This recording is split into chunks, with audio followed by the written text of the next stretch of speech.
আর নিচে কি করব, এটার উপর স্কয়ার এটার উপর স্কয়ার, তাহলে 11 এর উপর স্কয়ার দিলে হবে কত আমাদের 121। নিচে দিব মাইনাস গোটাটার উপর স্কয়ার 2√30 এটার উপর জাস্ট স্কয়ার, ঠিক আছে। তাহলে 11 প্লাস 2√30 আর নিচে আসবে আমাদের 121 মাইনাস এটা 4 এটা স্কয়ার রুট কাটা 4 30 100 এই যে 20। আসসালামু আলাইকুম, আজকে আমরা চলে এসেছি বীজগণিতের জিরো থেকে হিরো হওয়ার দ্বিতীয় টপিকে, যে টপিকে আমরা 4টি প্রশ্ন আলোচনা করব। ইনশাআল্লাহ এই টপিকটি একদম ক্লিয়ার হয়ে যাবে, তাই আমরা শুরু থেকে শেষ পর্যন্ত টপিকটি ভালো করে দেখব। আমি 4 প্রকার অঙ্ক আলোচনা দিব এখানে, ঠিক আছে। x এর মান এত হলে 1/x এর মান কত, খুব খুব লাগে এই অঙ্কটা কিন্তু, ঠিক আছে। আমরা এখানে দিব উপরে 1 নিচে দিব x, তাহলে উপরে 1 আর নিচে আমরা জাস্ট x এর মান বসাবো। উপরে আগে √7 প্লাস এই যে √6, ঠিক আছে। আচ্ছা এই ক্ষেত্রে আমরা কি লিখবো, উপরে থাকবে 1। আচ্ছা তাহলে এখানে যদি আমাদের বর্গমূল থাকে নিচে বর্গমূল রাখতে হয় না, এই জন্য আমরা বিপরীত চিহ্ন দ্বারা গুণ করব। এখানে √7 প্লাস √6 রয়েছে, আমরা গুণ করব √7 মাইনাস √6 দ্বারা, তাহলে এখানে হবে কি আমাদের √7 মাইনাস এই যে √6। এই মানটা আমরা উভয় পক্ষকে গুণ করব। কেন গুণ করব, কারণ নিচের বর্গমূলটা আউট করব। এটা আউট করার জন্য সব সময় মনে রাখতে হবে আমাদের a square minus b square সূত্র। এই সূত্রটা হলো কি আমাদের a plus b into a minus b। যদি এদের মাঝখানে প্লাস থাকে তাহলে মাইনাস দ্বারা গুণ করব, যদি মাইনাস থাকে তাহলে প্লাস দ্বারা গুণ করব, ঠিক আছে। আমরা নিয়মটা শিখি আগে। তাহলে এটার সাথে 1 গুণ করলে হবে আমাদের √7 মাইনাস √6 আর নিচে থাকতেছে কি দেখো তো a plus b into a minus b। তাহলে আমরা বলতে পারি যে a স্কয়ার মানে √7 স্কয়ার মাইনাস b স্কয়ার মানে এই যে √6 স্কয়ার, ঠিক আছে। তাহলে উপরে হবে আমাদের √7 মাইনাস √6 আর নিচে হবে আমাদের কি স্কয়ার রুট কাটা গেলে 7 মাইনাস 6, অর্থাৎ মান পেয়ে যাচ্ছি আমরা √7 মাইনাস এই যে √6।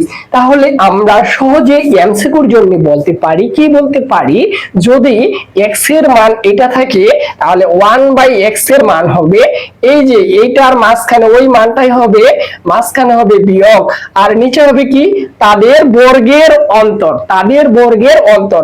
যেমন এটার উপর আমরা স্কয়ার দিলাম, তারপরে এই মানটার উপর আমরা স্কয়ার দিব, দেওয়ার পর এখানে অন্তর লিখবো মানে মাইনাস, ঠিক আছে। স্কয়ার রুট কাটা মানে নিচের 1 এর দাম নাই, তাহলে এটা হবে আমাদের আনসার। আমরা 1 নম্বর অঙ্কটা বুঝতে পারলাম। এবার আমরা 2 নম্বরের অঙ্কটাতে যাচ্ছি। x ইকুয়াল এত হলে 1/x এর মান কত। এই কম পদ দেখে ফিরে আমরা ওই ভাঙার চেষ্টা করব না, 1 নাম্বার অঙ্কে যাওয়ার চেষ্টা করব না, আমরা 1/x এর মানটা সরাসরি বের করব।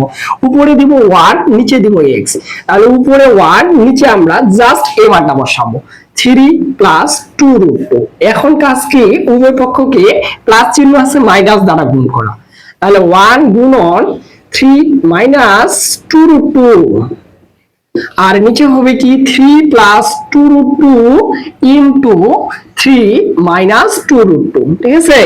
আচ্ছা এই ক্ষেত্রে আমরা মান পাচ্ছি উপরে 3 মাইনাস 2√2 আর নিচে পাবো কি আমরা a plus b into a minus b, অর্থাৎ a square minus b square এই যে, ঠিক আছে।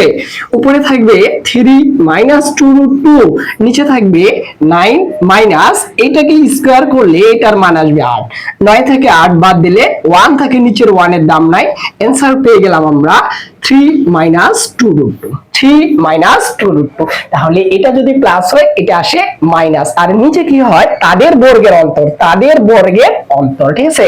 এবার আমরা তাহলে 3 নম্বর অঙ্কটা দেখি, এটা দেখলে আরো ভালো কিছু শিখতে পারবো ইনশাআল্লাহ। 3 নম্বর অঙ্কটা আমি একটু ডিসটেন্স দিয়ে দিয়েছি, তাদের মাঝে একটু পার্থক্য রাখছি। পার্থক্য রাখলে আমরা কিভাবে বের করব সবাই ফলো করি, ঠিক আছে। x এর মান এত হলে 1/x এর মান কত, আমরা 1 দিব, উপরে 1 নিচে থাকবে আমাদের জাস্ট এই মানটা √5 মাইনাস √3, ঠিক আছে। তাহলে উপরে দিব 1, নিচের বর্গমূল আউট করার জন্য মাইনাস চিহ্ন আছে, তাহলে আমরা প্লাস দ্বারা গুণ করব। এই যে প্লাস দ্বারা গুণ করতেছি, ঠিক আছে। তাহলে এখানে আমরা লিখব √5 মাইনাস √3 ইনটু √5, এখানে হবে প্লাস এই যে √3, ঠিক আছে। উপরেরটার সাথে 1 গুণ করলে উপরেরটাই হবে √5 প্লাস √3, আর নিচে কি হবে a minus b into a plus b, অর্থাৎ আমরা লিখতে পারি কি a স্কয়ার মাইনাস a যে b স্কয়ার। উপরে থাকবে আমাদের √5 প্লাস √3, নিচে থাকবে আমাদের 5 মাইনাস 3, মানে স্কয়ার রুট কাটা যাবে 5 মাইনাস 3। আমরা এক্ষেত্রে লিখতে পারি উপরে √5 প্লাস √3 আর নিচে হবে আমাদের জাস্ট এটা হবে কার মান 1/x এর মান, 1/x এর মান। এবার শর্টকাট আমি আপনাদের টেকনিকটা বুঝাই দিই। এখানে যদি আমাদের মাইনাস থাকে তাহলে 1/x যখন বের করব 100% আমরা প্লাস দিব, আর নিচে কি দিব তাদের বর্গের অন্তর, তাদের বর্গের অন্তর মানে এটার আর এটার বর্গ করে বিয়োগ করব। আমরা যদি এইটাকে বর্গ করি কত পাবো 5 পাবো, এটাকে যদি বর্গ করি কত পাবো 3 পাবো, আর অন্তর মানে এই যে বিয়োগ দিব, তাহলে এখানে হবে √5 প্লাস √3 আর নিচে হবে এই যে 2।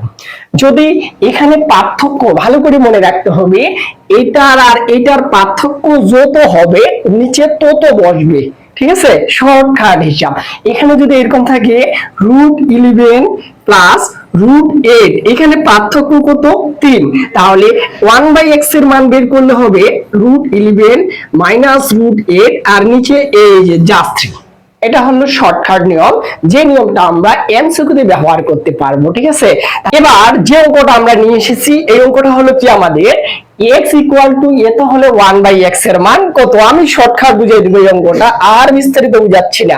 তাহলে আমরা 1/x এর মান যখন লিখবো না তখন আমরা কি করব, এটা যদি মাইনাস থাকে আমরা জাস্ট এখানে প্লাস দিব, এই যে প্লাস দিয়ে দিছি, আর নিচে কি করব এটার উপর স্কয়ার এটার উপর স্কয়ার, তাহলে 11 এর উপর স্কয়ার দিলে হবে কত আমাদের 121, নিচে দিব মাইনাস গোটাটার উপর স্কয়ার 2√30 এটার উপর জাস্ট স্কয়ার, ঠিক আছে।